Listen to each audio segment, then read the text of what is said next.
So I'm with David Jones and Jase Cronshaw from B&B Athletic, two great friends of mine. Guys, thank you for joining me all the way from DJ. You're in Sydney? I am. And Jase? I'm in Sydney too. Oh, you're based in Sydney? Just not in he's in Long Bay at the moment. I'm just in my house. I'm just gonna start off by thanking you both for being such a brilliant part of the Bali Hope family, and you're bringing not only a good sense of humour and some good vibes to the event in general, but also just your brilliant coaching and support of the running team. How's that been for you? It sounds like, because you coach Shawn Bell, who's running around Australia, so you've got some big projects going on. And I spoke to Angus recently, and he's blown away by all the support you've given him, both kind of technical and motivational. So thank you. I'd love to hear just how that side of things has been for you. Away with you, Jase. With me. Oh, okay. We've got quite a few of the Bali Hope team training with us at the moment, both with us face-to-face and online. There's a few guys in South Australia. There's a couple of guys in Victoria, a few in Queensland.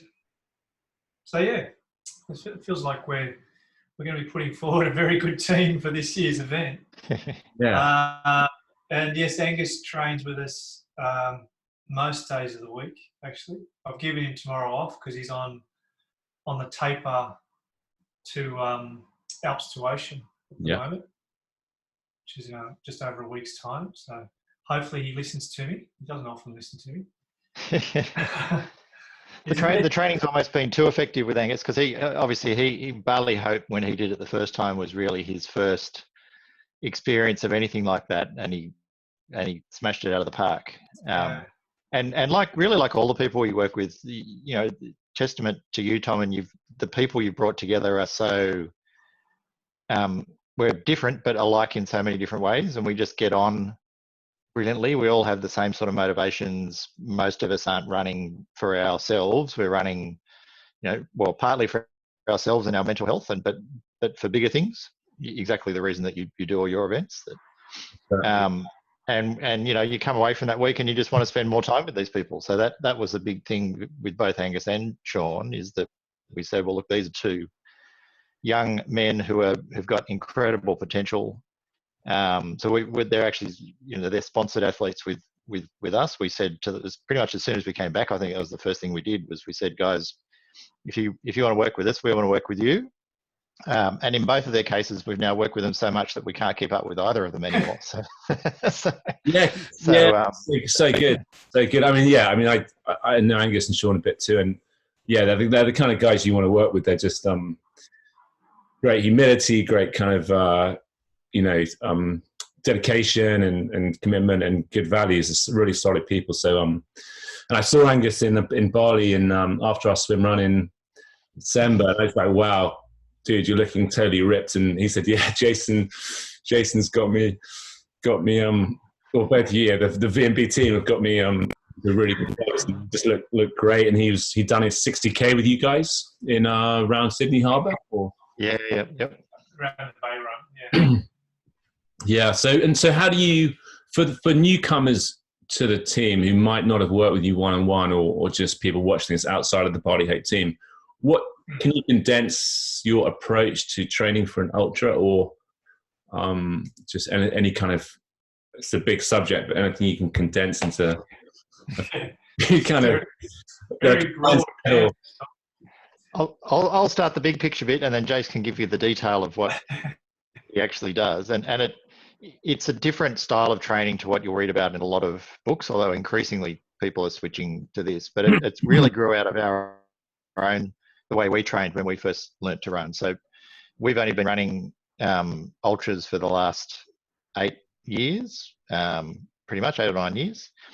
And the first 100K that I did everything that was in the books. So I was running 100, 150Ks a week. I was doing a bit of additional stuff, some cross training, but really just sort of, following the pattern, the really long run on the Sundays, had a whole bunch of niggly injuries, Achilles, knees, all sorts of things. And I did the first 100, which was now called the it was called the North Face Ultra back then. It's now Ultra Trail Australia through the Blue Mountains in Sydney. So it's 100 Ks, about 6,000 meters of elevation, something like that. And 4.5. And it took me 19 hours or so at the time, which I was happy enough with, because I'd done a half marathon before that. That was as much as I'd done. Wow. But then the next year, the people we were training with at the time, a couple of different people said to me, well, look, let's have a year of doing much less long distance running, get the body under control. We did a lot of boot camp style training, did a lot of sand dunes, and I probably didn't run more than about 15 Ks a week. Might have done one half marathon in that year, but it was really low mileage. 15K, not 50.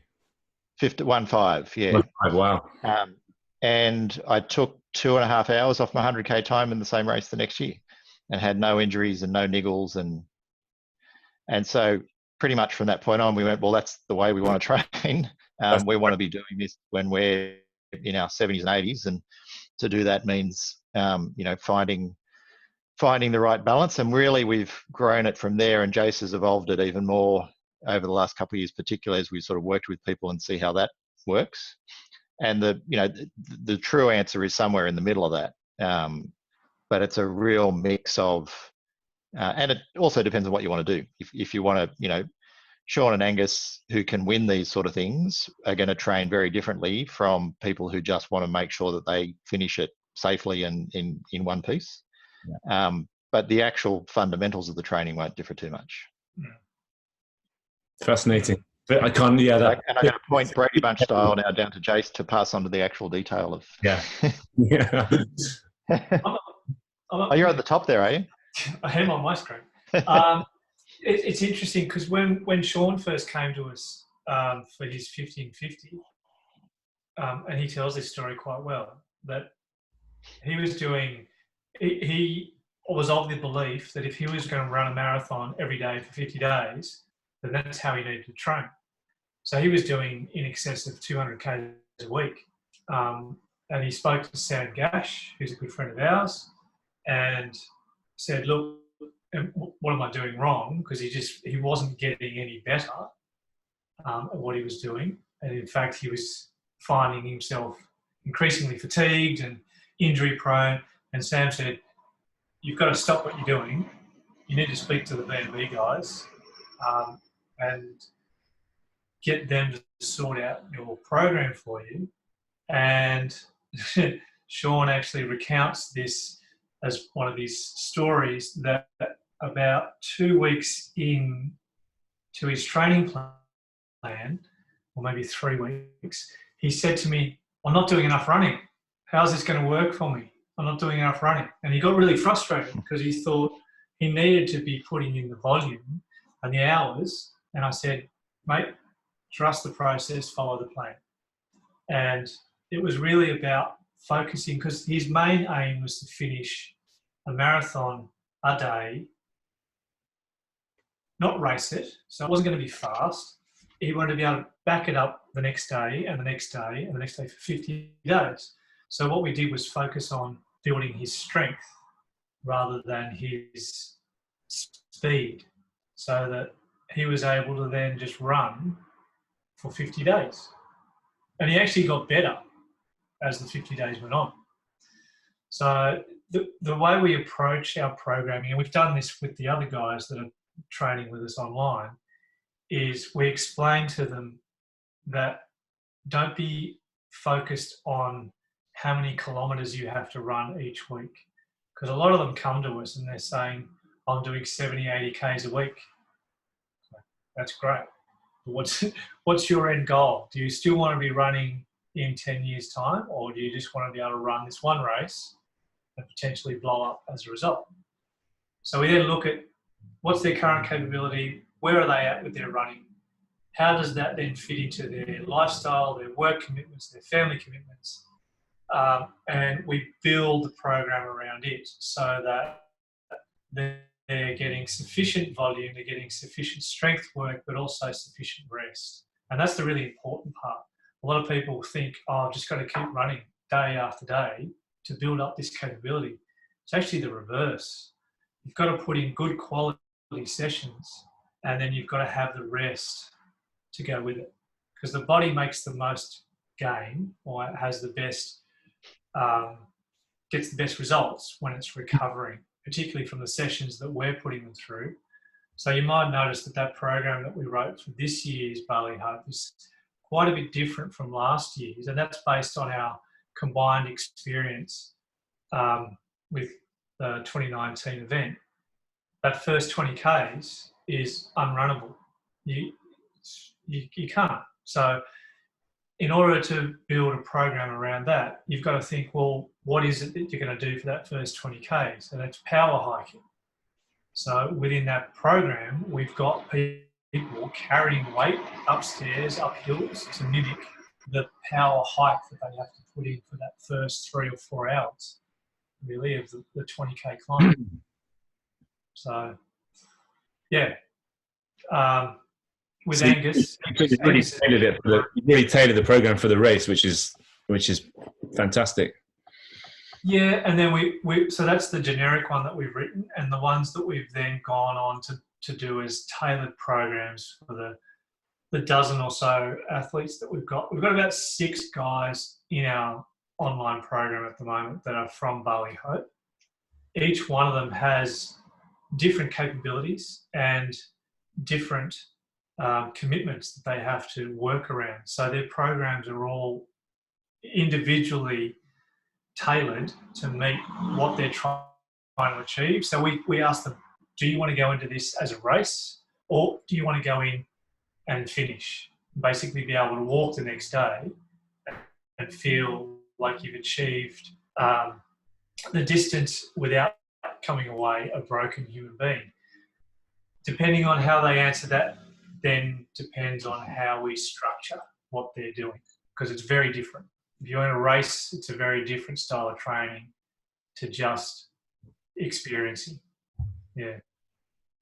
So good.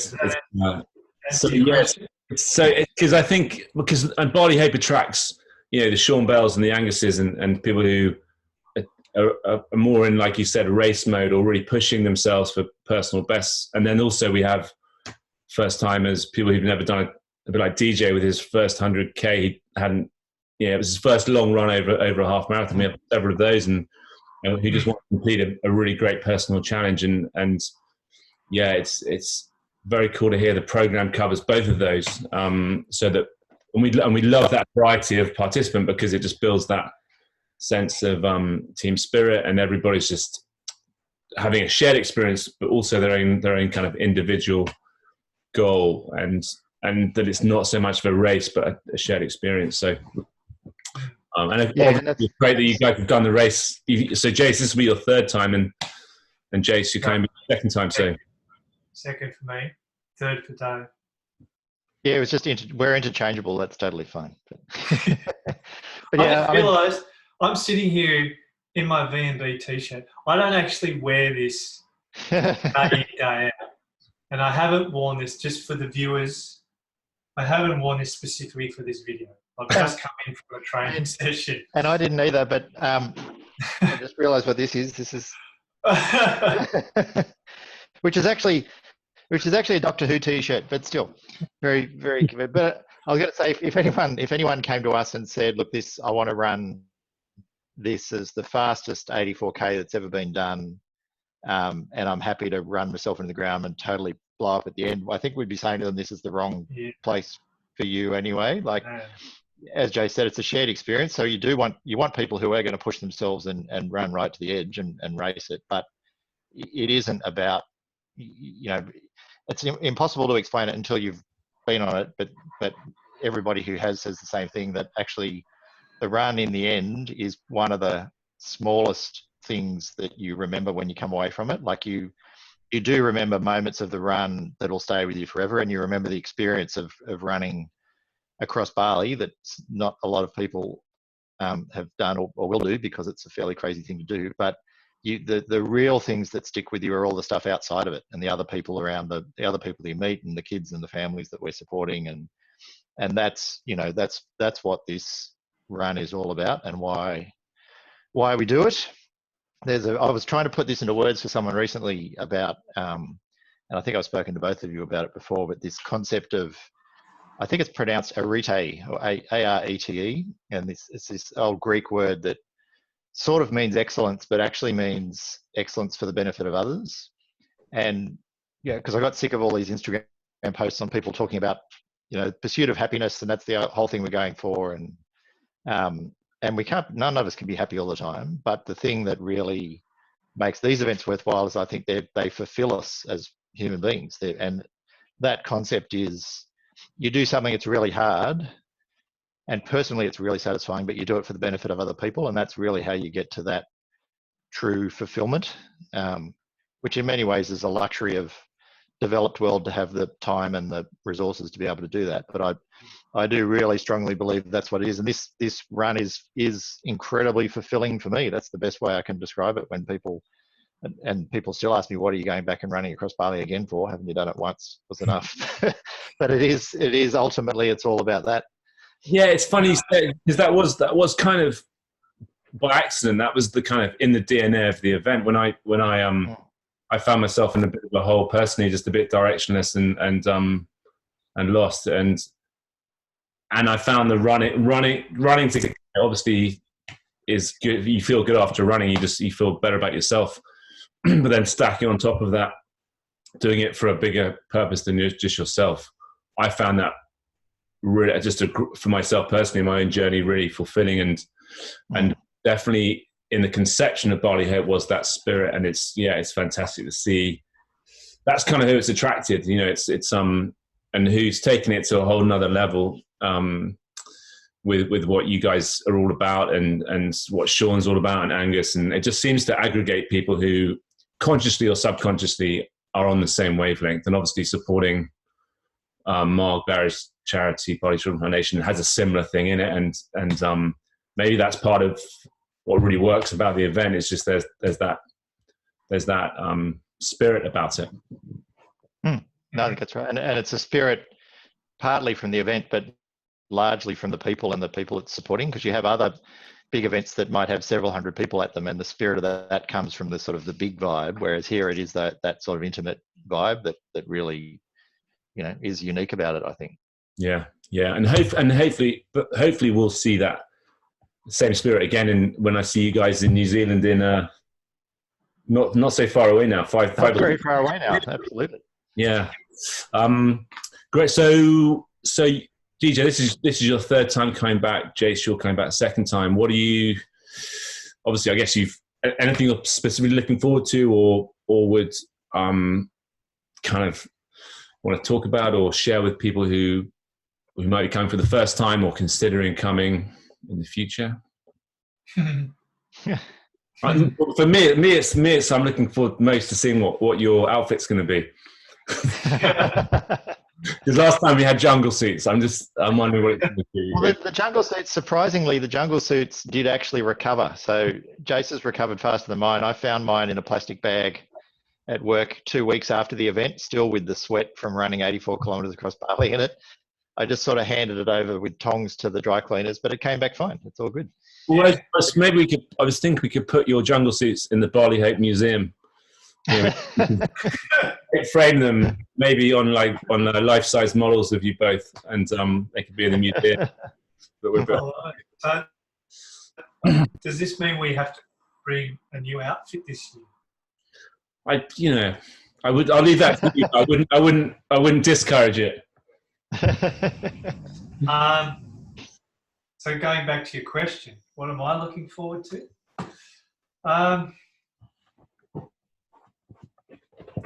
There's so many things. It's such a good experience to be able to, put into words. It's just, as Dave said, unless you've been there and experienced it. The people, I remember it took me about 3 days to get my head around Bali and what Bali was about. It was your first time, wasn't it? It was your first time. It was. Yeah, and I never had the desire to go to Bali before. And I remember it was when we got to Lavina and we all went out for a morning run. It was 4 or 5 of us. And it was in that moment that I got it, that Bali is not an aggressive place. Yes, it's busy, it's noisy, and it's smelly, but underneath that is this genuine love and care for each other. And the whole tooting that goes on when you're in traffic is not as we experience it, particularly in Australia, which is aggression. It's them looking out for each other and saying, I'm here, I don't want to hurt you. And it was that when we went out for that run, I kind of got it. You sort of flow with it. And when you become part of it, it was just a wonderful experience. And then from that point on, it just got better. I don't know if I want a repeat of my little double tactical vomit going up. Let's just say, kids, stay away from the fresh coconut. We won't be having the fresh coconut this year. We've been consigned to the museum. Well, see, I had a good fresh coconut, but it didn't occur to me till after we were, Steph and I were about 300 metres past the car, and I was sipping from my gigantic coconut that weighed about 5 kilos. I was like, I've got to keep lugging this up the hill to the next car. That's ridiculous. So I won't be doing that again either.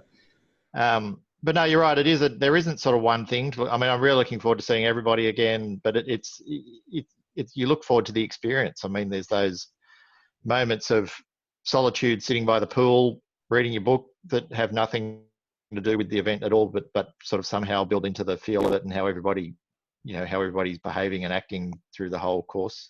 Yeah. There's the drive of the course itself. With all the highlights that can bring.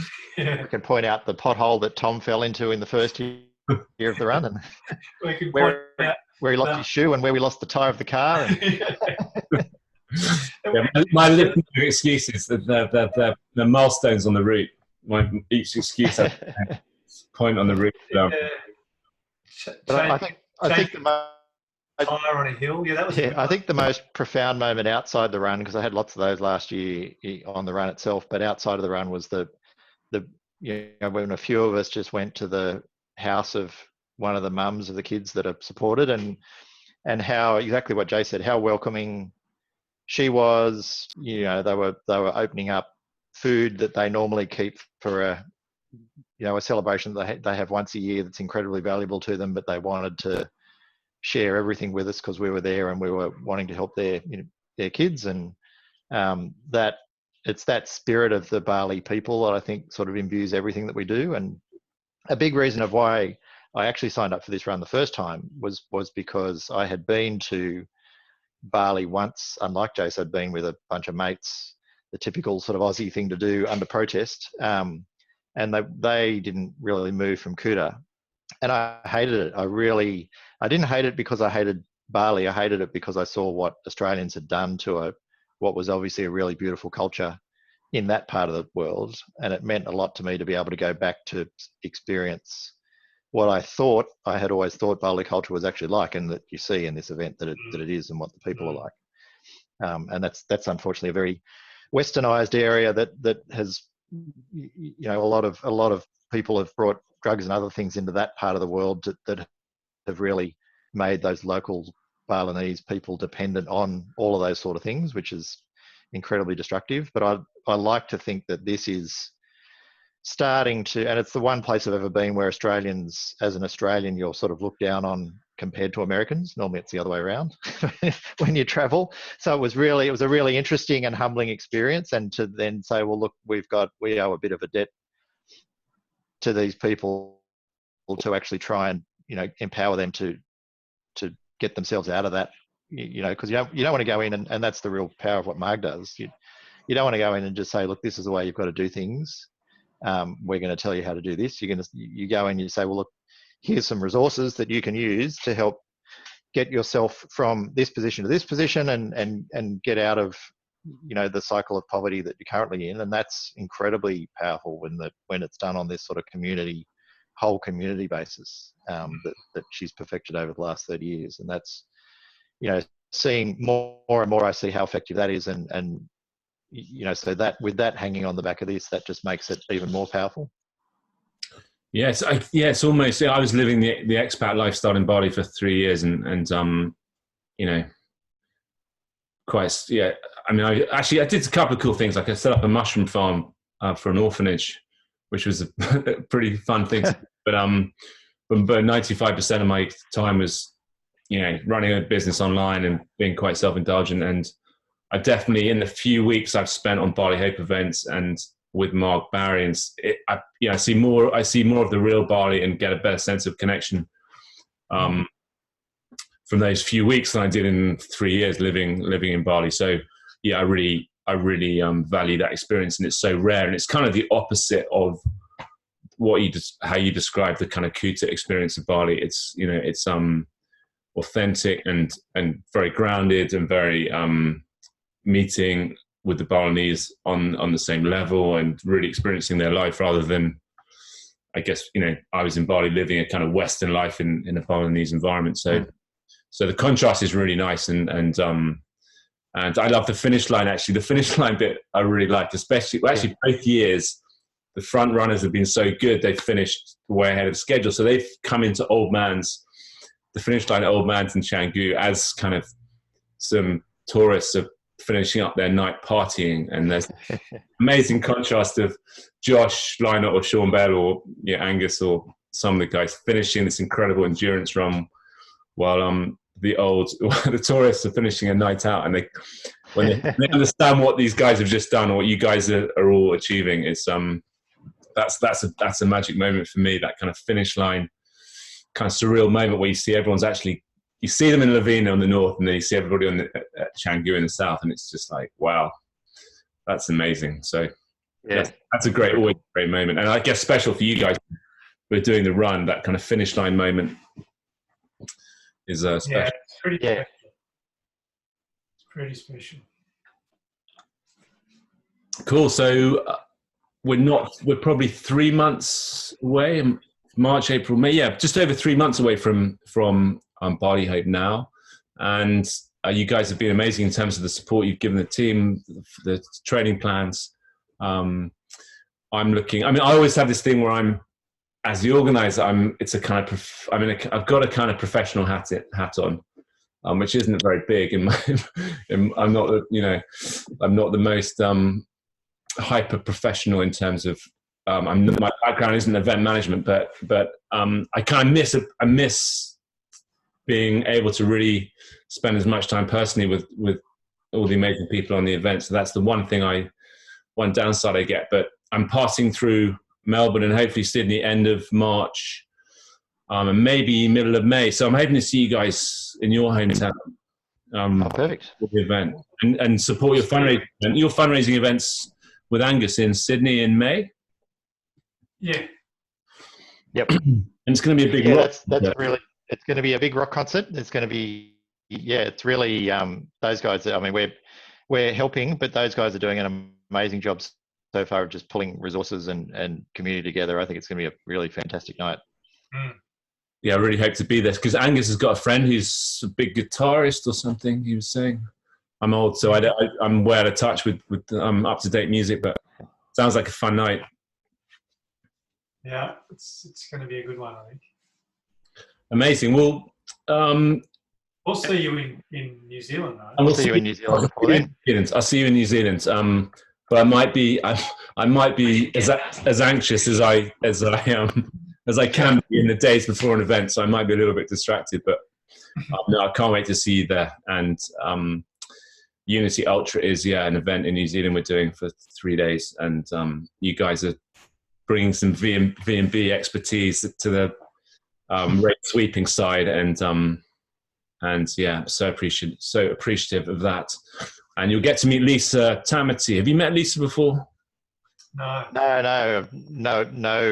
of her through Sam, and I think I've spoken to her on a call with Sam before, but yeah, I haven't met her. Really looking forward to it. I'm really thrilled to connect you guys with her and her partner Hazley, who are both coming in May and run in part of the event in New Zealand. You'll similar kind of people to you, just super great people. So it's always amazing when you bring everybody together. So thank you so much, guys. Really really good to see you both, and gets me even more excited about May. No, can't wait. Looking forward to it. Yes, it's going to be fun. Cool. I'll see you guys in a few weeks in New Zealand. Okay. See you later. Bye. Bye bye.